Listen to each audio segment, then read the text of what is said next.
찬송하시겠습니다. 찬송가 288장입니다.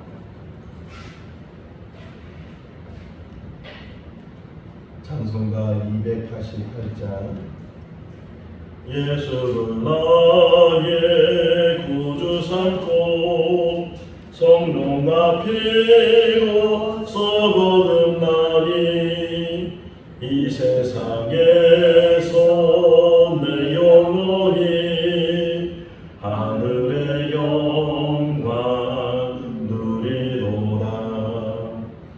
이것이 나의 간증이요 이것이 나의 찬송일세. 나 사는 동안 끊임없이 구주를 찬송하리로다. 온전히 주께 맡긴 내 영 사랑의 음성을 듣는 중에 천사들 왕래하는 것과 하늘의 영광 보리로다. 이것이 나의 찬송이세. 이것이 나의 찬송일세. 나 사는 동안 끊임없이 구주를 찬송하리로다. 주 안에 기쁨 누림으로 마음의 풍랑이 잠잠하니 세상과 나는 간 곳 없고 구속한 주만 보이도다. 이것이 나의 간증이요 이것이 나의 찬송일세. 나 사는 동안 끊임없이 구주를 찬송하리로다. 아멘. 창세기 50장 15절에서 26절 말씀입니다. 창세기 50장 15절에서 26절. 요셉의 형제들이 그들의 아버지가 죽었음을 보고 말하되 요셉이 혹시 우리를 미워하여 우리가 그에게 행한 모든 악을 다 갚지나 아니할까 하고 요셉에게 말을 전하여 이르되 당신의 아버지가 돌아가시기 전에 명령하여 이르시기를 너희는 이같이 요셉에게 이르라. 내 형들이 내게 악을 행하였을지라도 이제 바라건대 그들의 허물과 죄를 용서하라 하셨나니 당신 아버지 하나님의 종들인 우리 죄를 이제 용서하소서 하며 요셉이 그들이 그에게 하는 말을 들을 때에 울었더라. 그의 형들이 또 친히 와서 요셉의 앞에 엎드려 이르되 우리는 당신의 종들이니이다. 요셉이 그들에게 이르되 두려워하지 마소서. 내가 하나님을 대신 하리이까. 당신들은 나를 해하려 하였으나 하나님은 그것을 선으로 바꾸사 오늘과 같이 많은 백성의 생명을 구원하게 하시려 하셨나니 당신들은 두려워하지 마소서. 내가 당신들과 당신들의 자녀를 기르리이다 하고 그들을 간곡한 말로 위로하였더라. 요셉이 그의 아버지의 가족과 함께 애굽에 거주하여 110세를 살며 에브라임의 자손 3대를 보았으며 므낫세의 아들 마길의 아들도 요셉의 스라에서 양육되었더라. 요셉이 그의 형제들에게 이르되 나는 죽을 것이나 하나님이 당신 당신들을 돌보시고 당신들을 이 땅에서 인도하여내사 아브라함과 이삭과 야곱에게 맹세하신 땅에 이르게 하시라 하고 요셉이 또 이스라엘 자손에게 맹세시켜 이르기를 하나님이 반드시 당신들을 돌보시리니 당신들은 여기서 내 해골을 메고 올라가겠다 하라 하였더라. 요셉이 110세에 죽음에 그들이 그의 몸에 향 재료를 넣고 애굽에서 입간하였더라. 아멘. 할렐루야. 아멘.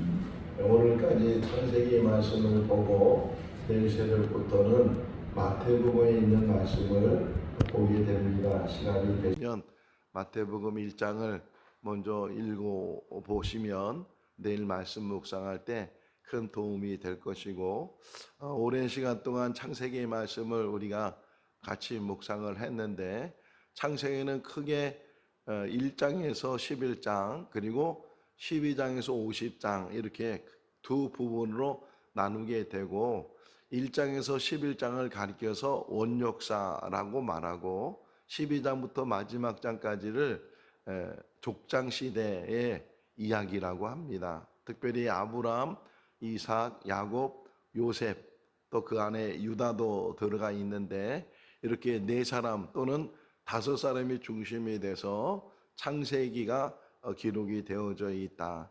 하나님의 선택이죠.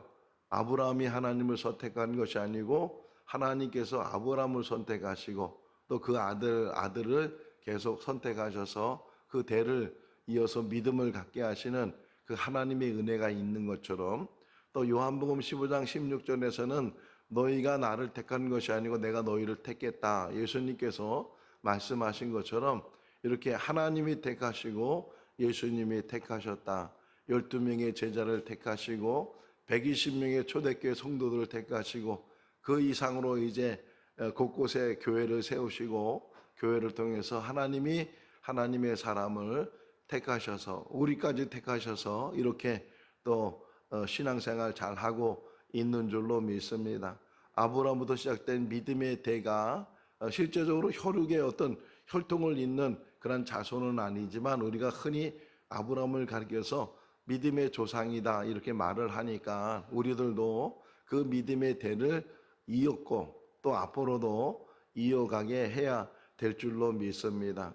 우리만 신앙생활 잘하는 것이 아니고 우리 자녀들도 신앙생활 잘하고 그 자녀의 자녀도 또 신앙생활 잘해서 계속해서 예수님 오시는 그날까지 믿음의 대가 끊어지지 아니하고 계속 그 믿음의 대를 이어나가는, 제가 어떤 분을 만나서 이야기하는 중에 이제 족보 이야기가 나왔어요.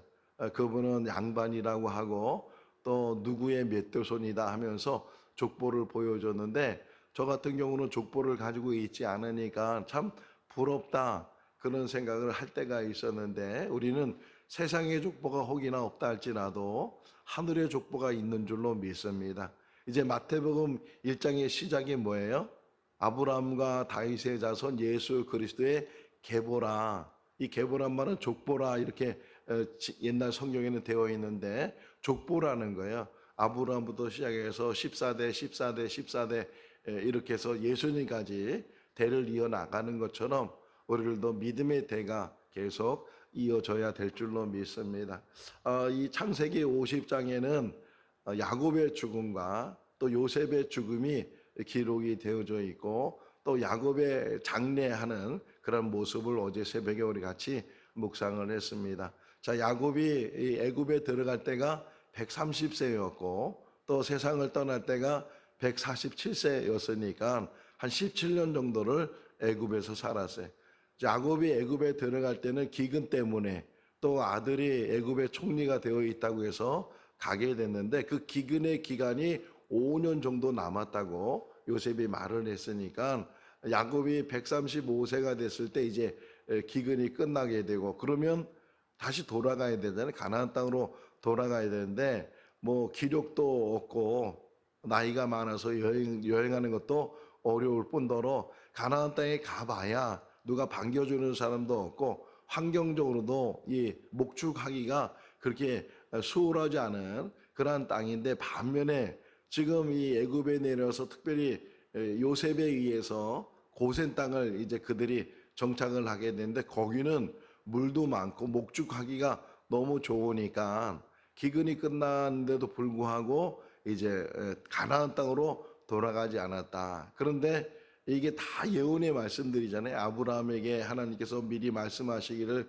너희 자손들이 타국에서 객으로 살다가 종살이 하다가 이제 다시 돌아오게 될 때는 많은 재물을 가지고 재산을 가지고 돌아오게 될 것인데 마지막 요셉의 이야기 속에서 우리가 그 말씀을 묵상할 수 있는데 그렇게 하나님이 미리 아브라함에게 흔히 햇불 언약을 하셨는데 그 말씀들이 계속 이어지는 거예요. 성경은 그냥 인간의 역사처럼 기록되어져 있지만 그 인간의 역사 속에서 하나님의 섭리가 있고 하나님의 뜻이 그 안에 담겨져 있다. 그 하나 어떤 것도 우연이 없다. 길에 있는 돌 하나도 그냥 생겨진 것이 아니고 다 목적이 있고 하나님의 뜻이 있고 섭리가 있는 것처럼 우리 개인의 역사도 마찬가지고 민족의 역사도 마찬가지고 그 모든 역사 속에서 하나님이 주인이시고 창세기의 그 중심 내용이 뭐냐면 하나님이 주인이시다. 그래서 창조 이야기가 그 이야기야.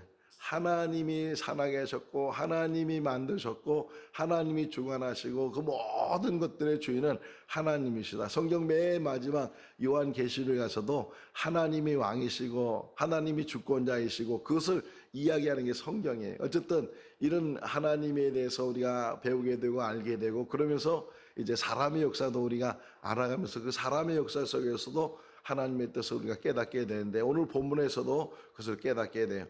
야곱이 이제 147세가 돼서 세상을 떠나게 되고 세상을 떠나기 전에 유언을 하죠. 특별히 요셉에게 당부하기를 나를 여기서 장사 지내지 말고 우리 조상들이 있는 그 아브라함이 사놓은 땅 막벨라 굴에 거기 아브라함과 사라와 그리고 이삭과 리브가 그리고 자기 아내 레아도 거기에 장사를 지냈는데 거기에다가 자신을 장사해 달라고 그렇게 신신당부를 하게 되고 부탁을 해서 또 요셉도 그 유언을 들어서 그 먼 길을 그냥 옆에 얼마나 많은 피라미드도 있고 얼마나 많은 장지가 있겠어요. 그런데도 아버지의 유언대로 이제 그 가나안 땅을 가지고 막벨라 굴까지 가서 장사를 지내고 돌아왔어요. 자, 돌아와서 이제 일어난 일이에요.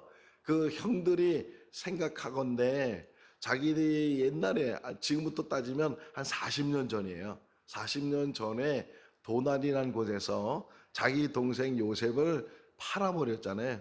처음에는 죽이려고 했다가 루벤이 말려서 이제 물 없는 구덩이에 빠뜨려 놨는데 루벤이 잠시 그 자리를 이제 비운 사이에 유다가 중심이 돼서 그 요셉을 애굽으로 팔아버렸다고요. 그래서 요셉이 17살 때 애굽에 들어가서 보디발 집에서 오랫동안 종살이하고 이제 좀 살만하니까 또 보디발의 아내 유혹 때문에 누명을 쓰고 감옥에 들어가기도 하고 이제 그런 과정 속에서 요셉이 이제 총리가 되게 되고 기근이 들었을 때 그 형들이 애국까지 양식을 사러 왔다가 결국은 그 총리가 자기 동생 요셉인 걸 알릴 때 제가 요셉입니다. 이게 처음에는 애국말로 말하고 통역해주고 그런 관계 속에서 대화를 나눴다가 갑자기 그 형들이 쓰는 말로 내가 요셉입니다. 당신들이 판 요셉입니다. 그런데 걱정하지 마십시오. 당신들이 나를 이곳에 보낸 것이 아니고 하나님 나를 이곳에 보내셨습니다. 그러면서 그들을 맞이해주고 또 아버지도 초대하고 그래서 이제 애굽에 내려와서 그 기근을 잘 지내고 아버지 살아 생전에 잘 지냈는데 혹이나 이제 형들이 생각하기를 아버지가 돌아가셨으니까 이제 그 요셉이 그 40년 전에 자신들이 잘못된 것, 자신들이 죄를 지은 것, 이런 것들을 다시금 기억을 해서 우리에게 어떤 벌을 내리든지 해를 하면 어떻게 되는가, 그 걱정이 앞선 거예요. 그러니까 아버지가 돌아가신 일도 애통스러운 일이지만 그 아버지가 돌아가심으로 인해서 이제 앞으로 일어날 일들에 대해서 미리 걱정을 해요. 우리 인생 속에서도 그런 걱정 속에 살 때가 많이 있어요. 아직 이루어지지 않았는데도 불구하고 걱정 속에 살아요. 그 걱정 때문에 마음대로 자기가 자유를 갖지 못하고 지금 이들을 보세요. 40년 전에 자신들이 행한 일들, 자, 그때만 해도 다시 그 40년 전을 생각해 보세요. 그 도단에서 자기 동생 요셉을 뵐 때 그 요셉이 애굽의 총리가 될 줄 알았을까요? 몰랐을까요? 전혀 생각지도 못했어요. 그냥 잘해야 이제 살아있을 거고, 종으로 살 테고, 아니면 조금 나아진다면 그냥 평민 정도로 살 거라고, 아니 살지도 못할 거라고 혹이나 생각을 했을 때 전혀 꿈에도 생각 못했던 그러한 일이 현실로 나타났는데, 자신들이 팔아버린 동생이 높은 자리, 그것도 총리의 자리에 올라가 있으니 이거는 상상도 못했던 일이 일어났는데, 그나마 아버지 살아계실 때는 그 아버지 때문에, 자, 여기서 우리가 잘 배워야 돼요. 아버지 때문에 자신들이 안전할 수 있었다고 생각을 한 거예요. 그러니까 아버지가 돌아가신 다음에 제일 먼저 한 게 뭐예요? 동생을 찾아가서 뭐라고 얘기하냐면, 또 자신들의 잘못을 직접 고하고, 그리고 용서해달라고 이렇게 말을 하면 좋은데, 겁이 나니까, 두려우니까 이제 아버지 또 핑계를 대는 거예요. 아버지가 살아계신에 신신당부를 했는데 우리의 잘못을 용서해 주라고, 우리의 허물과 우리의 죄를 다 용서해 주라고 아버지가 그렇게 말씀하셨다고, 우리는 다 당신의 동생인데 당신의 종입니다. 그러면서 엎드리면서, 그 요셉의 꿈 이야기가 생각나잖아요. 요셉이 꿈을 꿨는데 모든 형들의 곡단들이 자기에게 절을 하고, 또 하늘의 별과 또 하늘의 해, 달이 다 자기에게 절하고 하는 그런 꿈을 꿨다고 형들에게 얘기했는데, 근데 그것 때문에 형들이 너무 미워하게 되고 시기하게 되고 심지어는 도단에서 팔아버렸는데, 그래 네 꿈이 이루어지나 봐라 그러면서 그들이 요셉을 죽이려고 했다가 이 상인들에게 돈 받고 팔아버렸는데, 근데 40년이 지난 지금에 와서 보니까 그 요셉이 어렸을 때 꾼 꿈이 현실로 드러났다는 게, 다 엎드렸어요. 다 엎드렸어요. 그때 형들의 말을 듣고 요셉의 행동을 보면 울었어요. 저기 한번 여기 좀 읽어보시면 좋을 것 같아요. 17절 말씀이거든요. 읽어보겠습니다. 너희는 이같이 요셉에게 이르라. 내 형들이 이제 바라건대 그들의 허물과 죄를 용서하라 하셨나니, 당신 아버지 하나님의 종들인 우리의 죄를 이제 용서하소서 하며, 요셉이 그들이 그에게 하는 말을 들었을 때에 울었더라. 왜 울었을까요?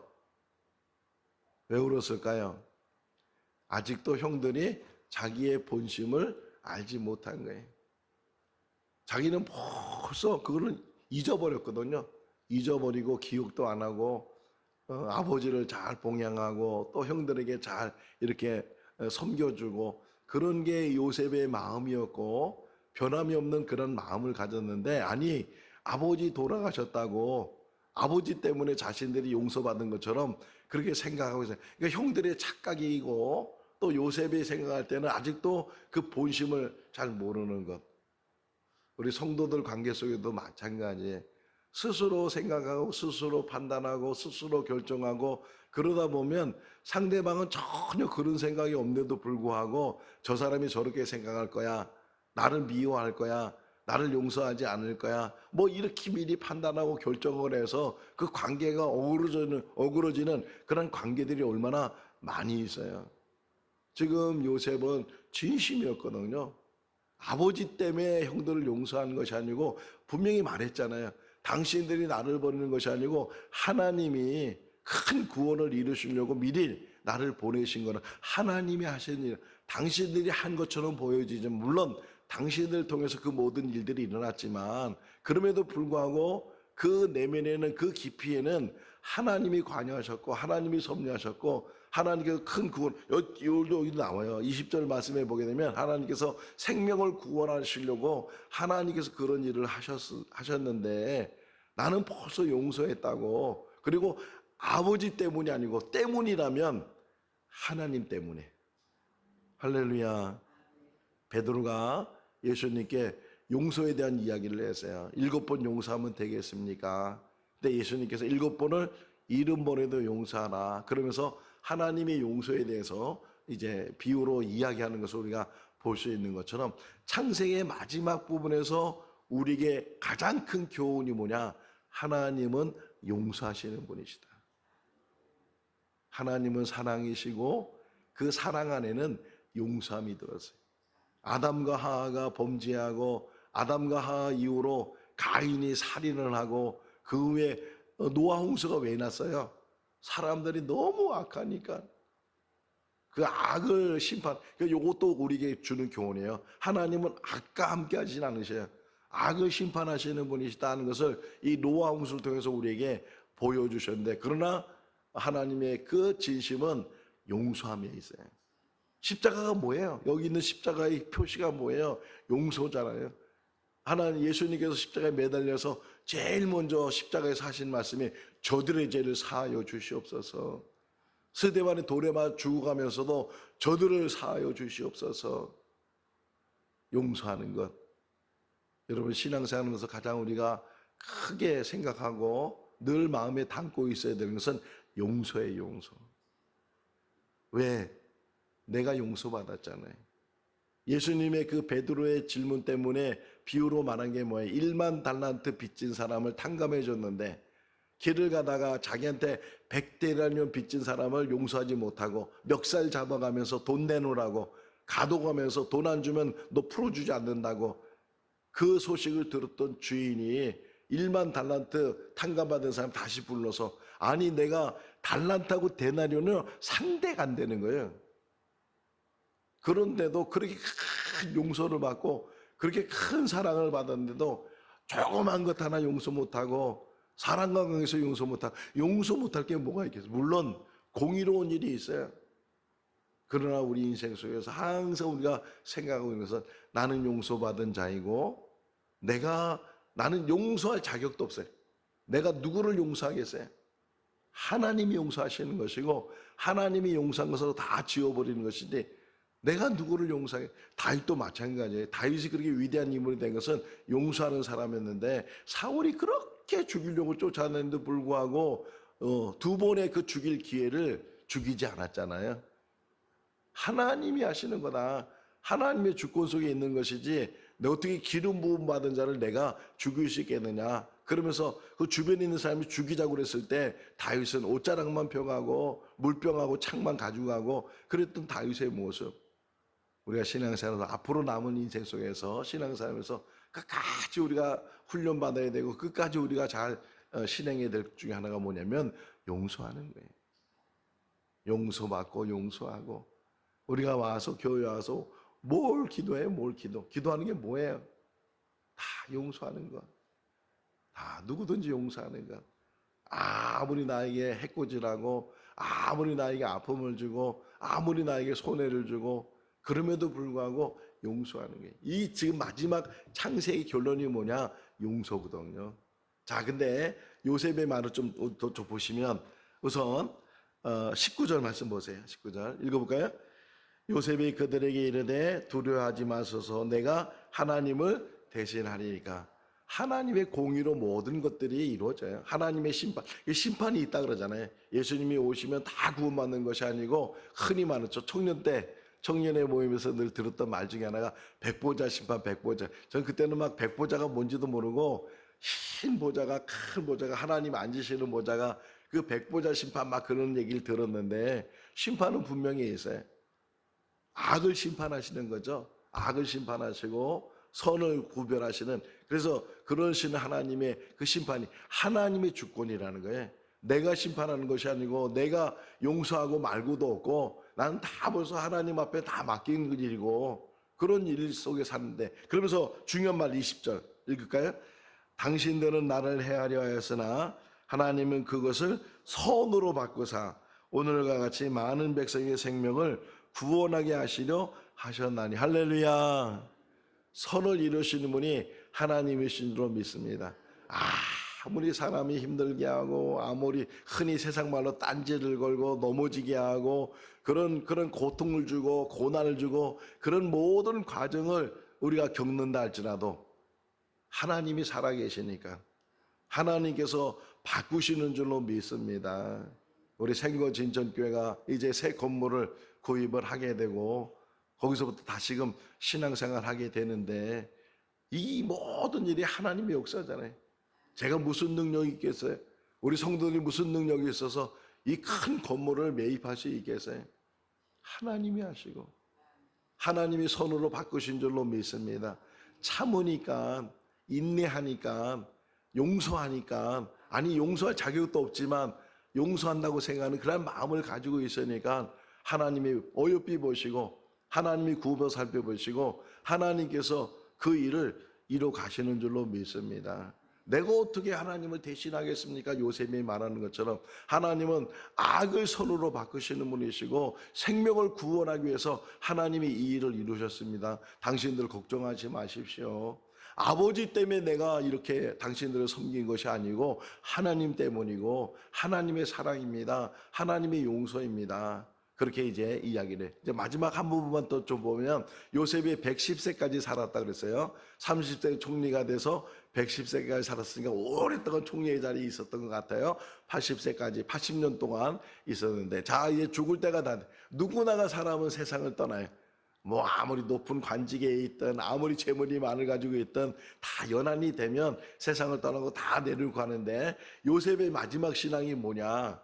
참 훌륭해요. 어떤 신앙이나 분명히 자기는 여기서 죽게 되면 여기서 매장이 될 테고 여기서 장사가 다 지닐 텐데 그래서 자기 이제 형제들한테 또 자기 후손들한테 예언하는 거예요.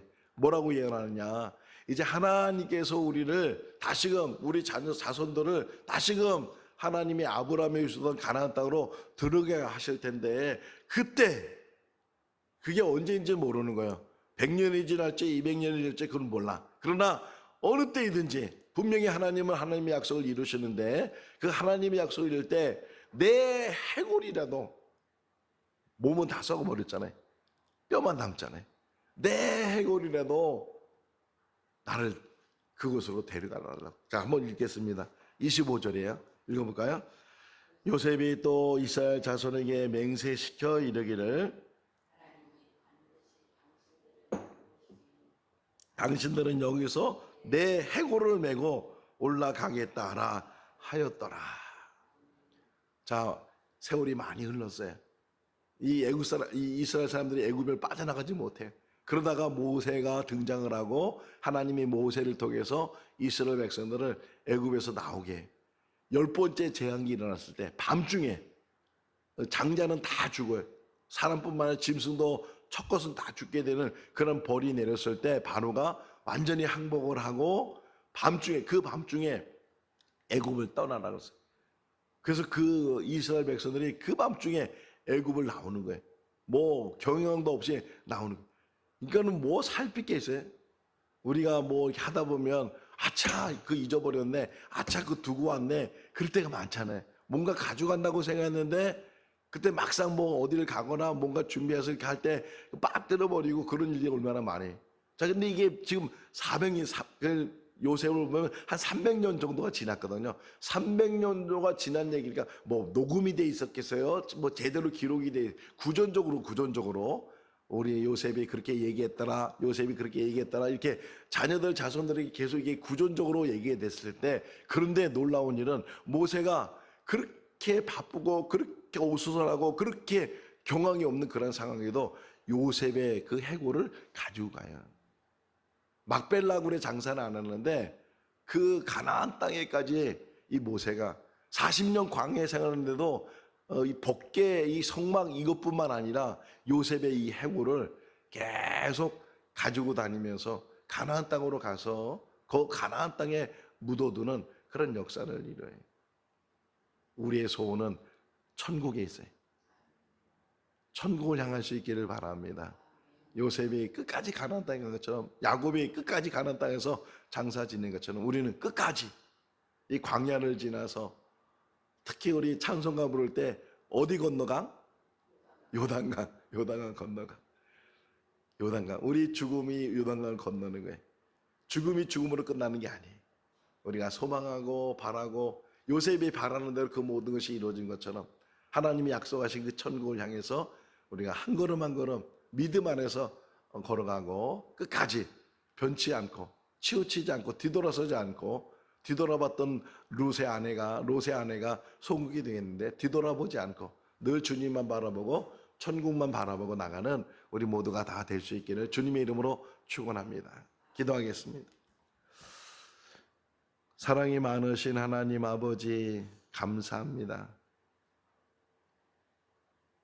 저희들에게 큰 은혜를 베풀어 주시고 아무것도 없는 저희들에게 큰 선물을 주셔서 새롭게 좋은 장소에서 하나님 앞에 예배할 수 있도록 인도하여 주신 것 감사합니다. 하나님이 하셨습니다. 처음과 끝이 하나님이시고 하나님만이 영광 받아 주시옵소서. 우리들 교만하지 않게 해주시고 자만하지 않게 해주시고 자랑하지 않게 해주시고 우리가 했다고 누가 했다고 사람이 한 것처럼 말하지 않도록 우리 입을 붙들어 주시고 오직 하나님만 자랑하며 예수님만 자랑하는 교회와 성도들 되게 하여 주시옵소서. 하나님의 용서하심이 우리 가운데 있게 하여 주셔서 우리는 용서할 자격도 없습니다.